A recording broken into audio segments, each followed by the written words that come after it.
on that. Meanwhile, some Christian groups are worried about a new policy at Vanderbilt University that imposes restrictions on who can lead them. The leaders no longer have to share the same religious beliefs. Is this fair? Joining us now to weigh in is Carol Swain. She's a professor of political science and law, I should say, at Vanderbilt University. She's also the author of Be the People. Welcome, Professor. Good morning. You believe that this new policy hurts Christian groups. How? It hurts them because it makes it impossible for them to grow in their faith, and the groups serve an important function for students to come together. They study the Bible, they support each other with prayer and worship.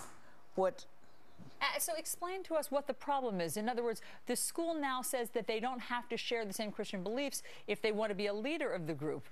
That seems counterintuitive. Why would anybody want to lead the group if they don't share the same faith? I know, but the university even goes further. It says that these organizations cannot ask their leaders to lead Bible study and worship, and that's part of the function of a religious leader, but it affects all the organizations on campus. Is contrary to the whole idea of a leader, as a leader being someone that stands for a set of beliefs, is willing to support an organization and fight for that organization. What the university is trying to do is to neutralize and secularize religion. What the university says it's trying to do is that they say this is a non-discrimination policy. Let me read to you the statement that they gave to us. Student groups wishing to practice their faith are welcome at Vanderbilt. However, it's incumbent upon them to decide whether they wish to become registered student organizations at the university. I should also mention that we reached out to many officials at Vanderbilt University, none of whom would grant us an interview. So basically, they say this is a non-discrimination policy. Does that make sense to you? That discriminates against religious organizations, and the groups that are on provisional status, they can remain on campus until the rest of the academic year. At the end of the academic year, if they want to meet on campus, they will have to pay to rent rooms, and so most likely some of the organizations will leave the campus, which again, you know, it's not consistent with the idea of the university being a marketplace of ideas, the pluralism that universities preach. So what do you think is really behind this?